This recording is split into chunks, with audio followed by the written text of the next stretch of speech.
yearnings of all aspects of the laws in the country. A statement by the court's chief registrar, Mr. Sulaiman Hassan, explained that the creation of the unit was done pursuant to the provisions of the Companies and Allied Matters Act 2020, Assets Management Corporation of Nigeria, AMCON, Act 2019, as amended, Nigeria Deposit Insurance Corporation, NDIC Act 2024, and the Bankruptcy Act laws of the Federation of Nigeria 2010. He said the functions of the insolvency unit include effective implementation of the provisions of enactments as they relate to company voluntary arrangements, CVA, administration, receivership, winding up, and various forms of restructuring of companies. According to the statement, the unit was established in line with global best practices on insolvency and to also provide specialized and standardized services on insolvency matters. The unit will also offer insolvency practitioners a dedicated channel for supervisory and enforcement services.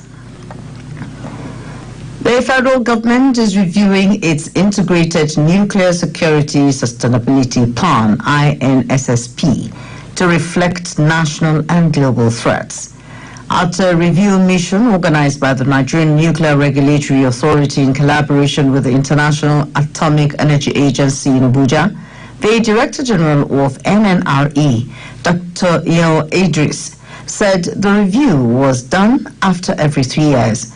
According to Dr. Idris, the areas of the review include national policy and strategy for nuclear security, legislative and regulatory framework for nuclear security, prevention, detection, response, as well as assurance and continuous improvement. The DG of NNRE maintained that a universal adherence to an effective application of the document when reviewed would help in combating nuclear terrorism locally and internationally. On his part, the INSSP officer, Zephyrin Odrago, who spoke on behalf of IAEA, pointed out that the plan being developed was in line with the peculiar nature of each nation aimed at strengthening their nuclear security regime. Earlier, the General Manager, Nuclear Safety and Security of NNRE, Mr. Olatunji Ogoya, harped on the need for effective collaboration amongst relevant stakeholders to actualize a reliable, integrated nuclear security sustainability plan for the nation. The Director General Raw Materials Research and Development Council, RMRDC, Professor Nnayelugo Ikemonso, has called on African leaders to develop the abundant raw materials in the continent for the benefits of the citizens. Professor Ikemonso made the call in Lagos when he visited a multinational company to solicit support for the forthcoming Africa Raw Materials Summit, scheduled later this year. He said that African continent has struggled to use its mineral and agricultural resources to add value to the country's gross domestic products. In a remark, the project consultant and chairman, local organizing committee of the summit, Professor Bernard Odo, said the summit would discuss on strategies for harnessing Africa's raw materials for economic growth.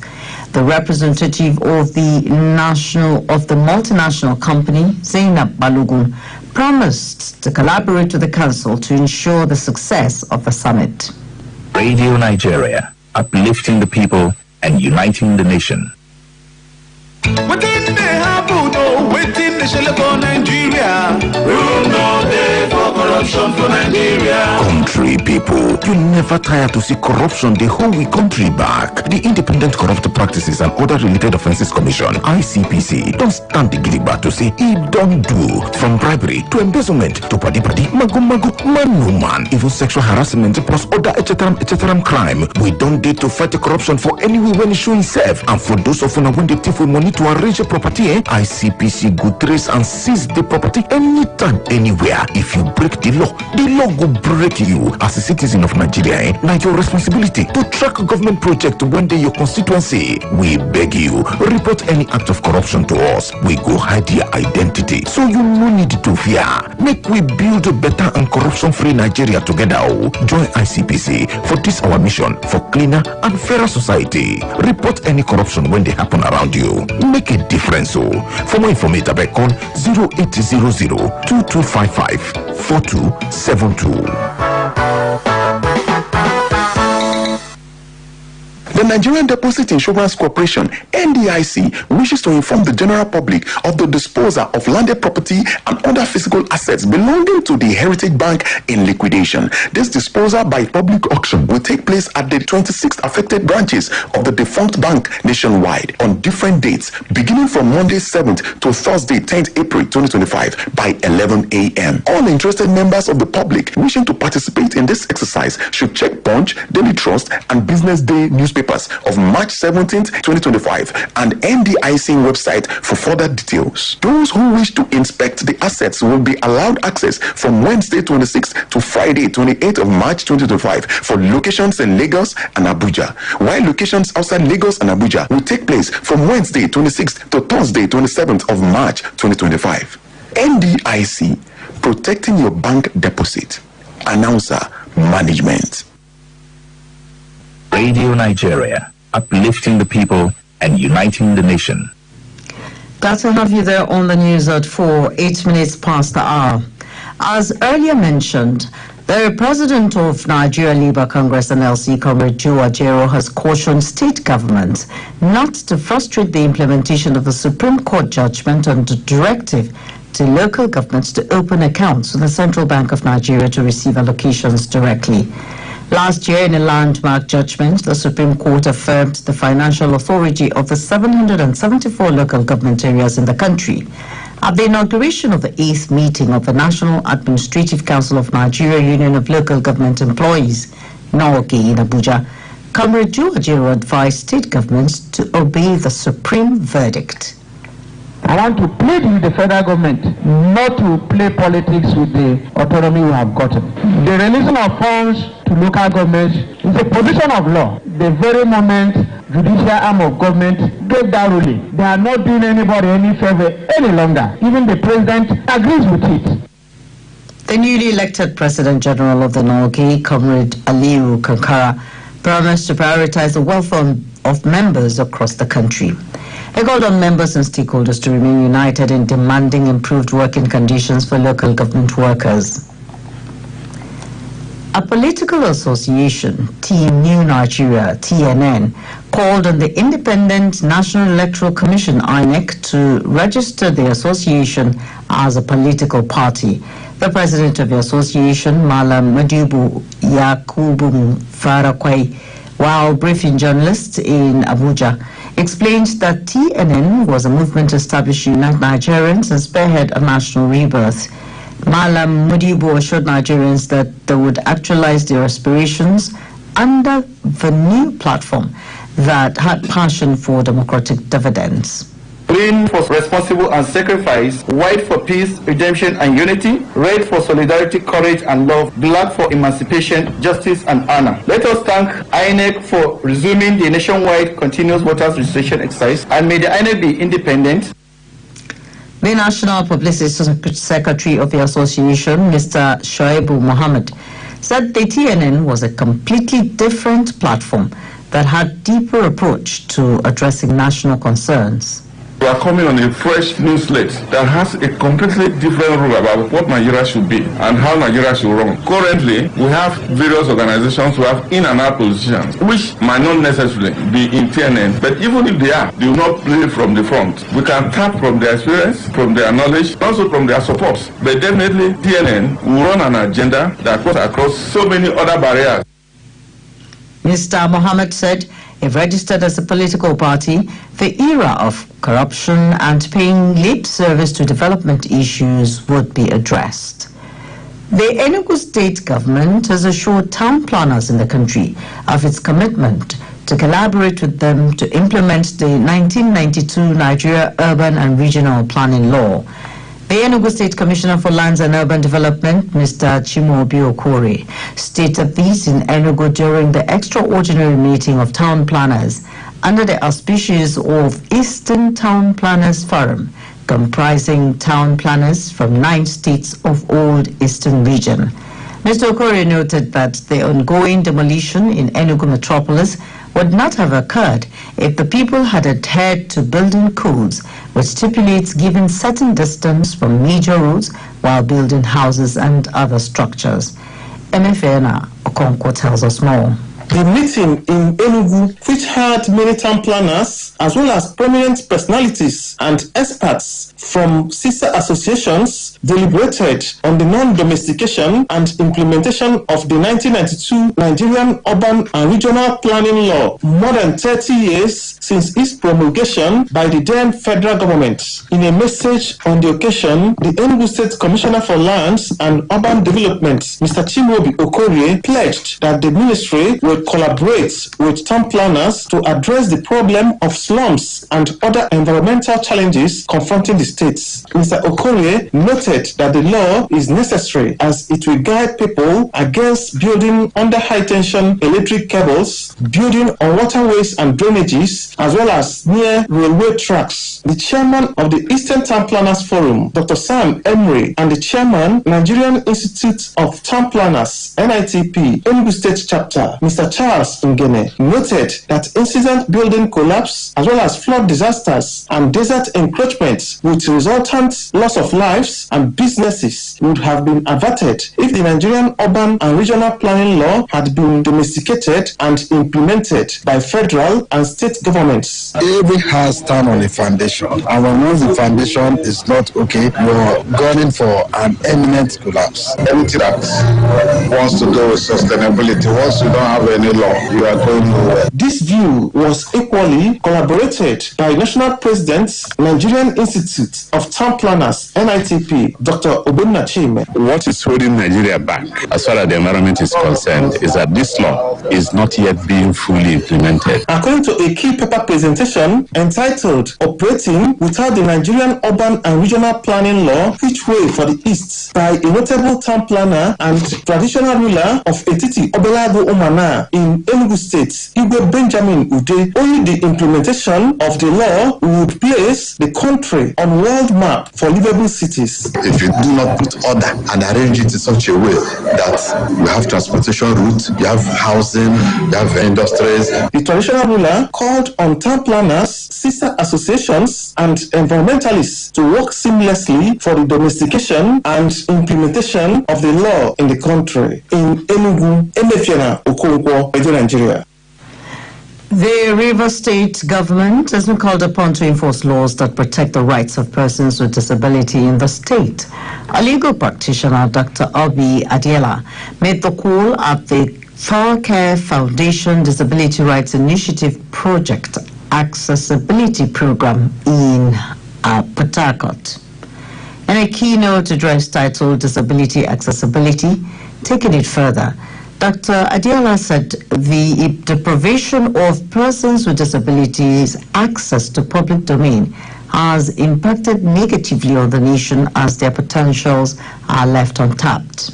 Discrimination Against Persons with Disability Prohibition Act. Here in Rivers State, we have the Rivers State Persons with Disability Welfare Enhancement Law of 2012. They have several provisions aimed at protecting persons with disabilities. These laws provide that public buildings must be accessible. There should be aids for persons with disability. They also prohibit discriminatory practices and impose penalties for non-compliance. Director of Far Care Foundation, Ambassador Ndifeke Essien, while appreciating the media and other stakeholders for supporting the fight for inclusion for persons with disability, said intensive sensitization will bring far-reaching results. We know that when structures are in place with governance, that we'll be able to move further to ensure that there's actually systemic barriers removed for persons with disabilities in River State. We are taking the message of disability rights down to rural communities because there is a disfranchise when it comes to city centers. People are at least better informed, but in the communities, in the local governments, there's less information. Because we've seen that top-bottom approach is good, bottom-top approach is also good, so that we can fire on all sides. Highlight of the event was the presentation of the Accessibility Champion Award to some stakeholders, including one of our correspondents, Mrs. Desire Lotson. A humanitarian organization, Musa Hussaini Dambo Foundation, has upgraded 12 classrooms with modern teaching tools at a government secondary school, Unawari Fari District, in Kaninkon, Kafancham, Kaduna State to promote effective teaching and learning. National coordinator of the foundation, Mr. Pele Dambo, made this known during the educational outreach program at GSS Ungorfari in Kaninkon Jama local government area of the state. Daniel Kalmax reports. Engineer Pele Dembo noted that the initiative was to complement government effort toward enhancing teaching and learning under a conducive atmosphere for socio-economic growth and development. He explained further that the gesture was also part of the foundation's community support initiative driven by the genuine desire to serve humanity for enhanced educational development. Learning items donated by the foundation according to the national coordinator included 12 white classroom boards, cartons of marker and refiller ink, and over 2,000 exercise books including mathematical sets and other writing material. We went around and we discovered that they were still using the crooked method, which is using the blackboard. We decided to change the whole blackboard into the marker board, printed over 2,000 books, which we distributed to the secondary and also the primary schools. We also donated math sets to the students. Principal of the school, Mrs. Janet Ango Joseph, and head teachers from the 3 primary schools visited, including Mr. Dundee, expressed appreciation, noting that the gesture was the reflection of his passion for education. Students and learners who could not hold their joy prayed God for good health, long life, and turnaround for the founder, Musa Hussaini Dembo. We really appreciate, and also we are pleading. Our exam hall is also collapsing. Investigation by Radio Nigeria revealed that the schools were in their need for urgent government and humanitarian attention to address the myriad of challenges facing basic education in the area. Only 3 classes, no desks for writing. We sit on the floor. We are begging the government to help. Imagine the number of time straight from business down to the community, and even in the community, they are not just in one place. We have decided to join them together, giving them a multi-grade approach, which of course is not helping them to understand. This was confirmed by parents, teachers, and learners that were seen attending classes in houses and churches close to their dilapidated school facilities at Angwarferi district in Kanikum Chiefdom of Kaduna State. In Kaduna, Daniel Karmax, Radio Nigeria. Radio Nigeria, uplifting the people and uniting the nation.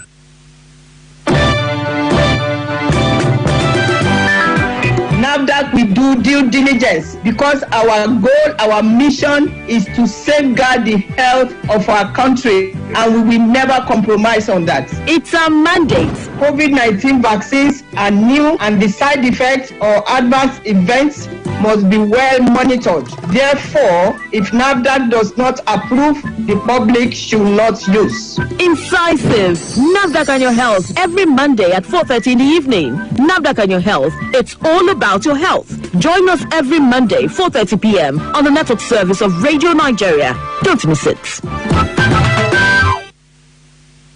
Radio Nigeria, uplifting the people and uniting the nation. About 956 Nigerians stranded in Libya have been rescued and brought back home in the first quarter of 2025. This was disclosed by the chairman of the Nigerians in Diaspora Commission, NIDCOM, Mrs. Abike Dabiri Erewa.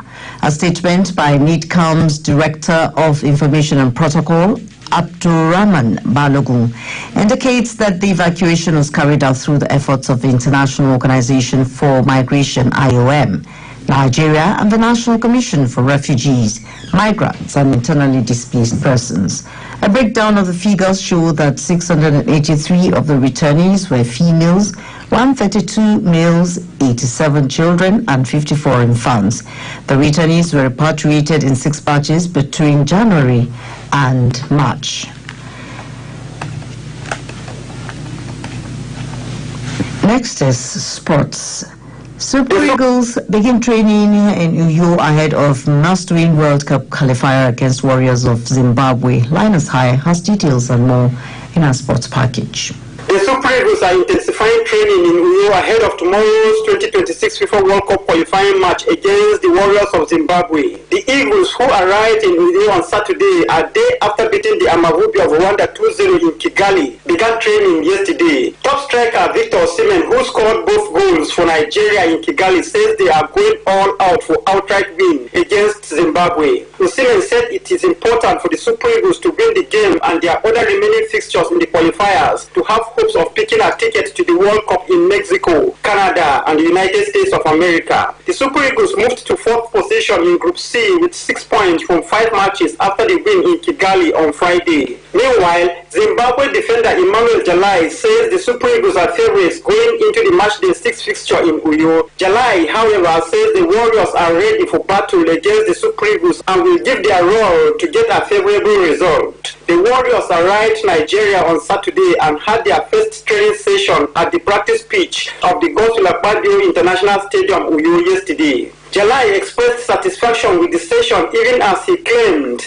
they are trying to adjust to the weather. Apart from the match between Nigeria and Zimbabwe, 2 other fixtures will be decided tomorrow in Group C of the African zone of the World Cup qualifiers. Group C leader South Africa will play away to second place Benin Republic as Rwanda hosts Lesotho. In some of the matches to be played today, Guinea-Bissau will entertain Burkina Faso as Djibouti are away to Ethiopia in Group A. African champions Cote d'Ivoire will also be in action when they welcome Gambia in Group F. Tunisia will be host of Malawi as Sao Tome and Principe visit Liberia in Group H. Group I action will see Central African Republic locking horns with Mali, while Madagascar confront visiting Ghana.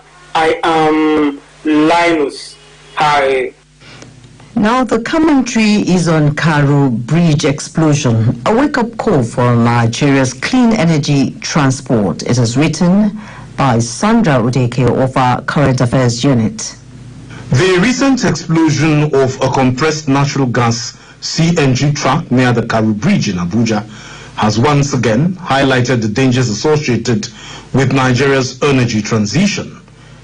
The incident, which resulted in deaths, multiple fatalities and severe vehicles damage, is a tragic reminder that while CNG is promoted as a safer and more economical alternative to petrol and diesel, its adoption must be accompanied by stringent safety measures. This is not the first time the country would witness a catastrophic CNG-related explosion. In October 2024, a CNG-powered vehicle exploded at a NIPCO filling station in Benin City, Edo State, injuring 3 people and damaging nearby structures. Investigations revealed that the explosion was caused by a substandard, locally fabricated CNG cylinder. In another tragic case, a gas tanker explosion in Lagos in 2020 led to several deaths, destroyed vehicles, and left families in mourning. These incidents paint a disturbing pattern. As the country moves toward mass CNG adoption, the question remains, are the citizens prepared for the risks that come with it? The Nigerian government's push for CNG is not without merit. With the removal of fuel subsidies in 2023, petrol prices skyrocketed, causing widespread hardship for both businesses and individuals. Nigeria, with its vast natural gas reserves, stands to benefit immensely from a well-managed CNG transition. However, the potential benefits of CNG are overshadowed by growing safety concerns. CNG is highly pressurized and, if not properly handled, could lead to deadly explosions. In many developed countries where CNG is widely used, strict safety regulations govern every process, from vehicle conversion to refueling stations and transportation. Unfortunately, Nigeria's infrastructure, enforcement and public awareness regarding CNG safety are still in their infancy. The Standards Organization of Nigeria, SON, and other regulatory agencies have a responsibility to enforce strict quality control on CNG equipment and conversions. It is disheartening that substandard CNG cylinders continue to flood the markets, putting thousands of lives at risk. Moreover, Nigeria's emergency response system is ill-equipped to handle gas-related disasters. In the case of the Karu Bridge explosion, reports indicate that first responders struggled to contain the fire, exacerbating the damage. Countries like India, Argentina and Pakistan have successfully transitioned to CNG-powered vehicles while maintaining a strong focus on safety. In these nations, CNG vehicle conversions are strictly monitored and only certified workshops are allowed to install CNG kits. Additionally, public awareness campaigns educate citizens on the risk and safety precautions of using CNG-powered vehicles. Nigeria must learn from these examples and implement similar measures. Some of the measures include mandatory certification, regular inspections, emergency response trainings, and public awareness campaigns. The government hopes that shifting to natural gas will reduce dependence on imported fuel, cut transportation costs, and create new jobs. However, this economic benefit must not come at the expense of public safety. The Karu Bridge explosion is a stark reminder that ignoring safety measures in the rush to embrace CNG could lead to more disasters. Investments in safety should be considered an essential part of the CNG transition. The Karu Bridge explosion should serve as a wake-up call for Nigeria. While the benefits of CNG adoption are undeniable, the risk cannot be ignored. Without strict regulatory oversight, improved emergency response, and public education, the country could be heading toward more deadly incidents.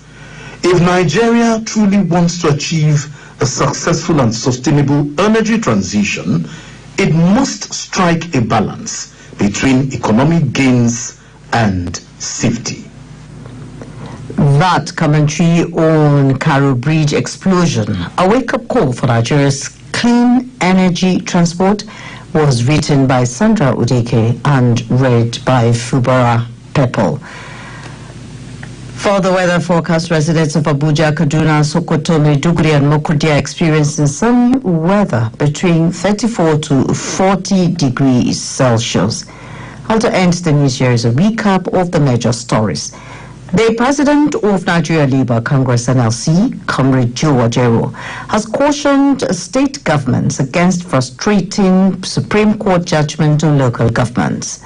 The Federal High Court Abuja has established an insolvency unit to modernize and update insolvency practice and proceedings in the country. The Enugu state government has assured town planners in the country of its commitment to collaborate with them to implement the 1992 Nigeria Urban and Regional Planning Law. Nigerians in Diaspora Commission have rescued over 900 Nigerians from Libya. That's the news, edited by Stanley Uwosu and the production team. I am Jehobi Ianya. Thank you for listening. Do stay with us for our next program, Radio Health. Good evening. Radio Amuludun 99.1 FM. Abita tuntun lagbere. Assalamu alaikum wa rahmatullahi wa barakatuh. Wa alaikum salam wa rahmatullahi wa barakatuh. Aki káàbọ̀ sórí ètò wa ètò yín Ramadan oṣù èrè. Eléyìí tó ń dé sí etí gbọ́ yín láti iléeṣẹ́ rédíò Amuludun 99.1. Eléyìí tó kalẹ̀ sí Moniya nínú Ibadan bí. Ètò náà wáyé láti League of Imam and Alfas ìyànà Ìdí-Òsè lábẹ́ ìdarí bàbá wa Imam Mudassir Akéwùmí Oyètòrò ọmọ abíire àti gbàtàgbà ọlọ́mọdé ó dàrú mọ́ bàbá lọ́wọ́ gbogbo àwọn bàbá tí wọ́n ń kún wọn lọ́wọ́ láti máa darí ìjọ náà ọlọ́run dákun bá wà pẹ̀lú yín ó fi adórí gbogbo àwọn ọ̀dọ́ náà ọlọ́run má jẹ́ ó bàjẹ́ fún yín o wọlá àti tóbi ọlọ́run bá wọlá ìkú méjì rẹ̀ ẹni tó ṣe onígbọ̀wọ́ ètò náà ni bàbá wa tí wọ́n jẹ́ aláṣẹ àtòrídarí iléeṣẹ́ Radicals Petroleum Station eléyìí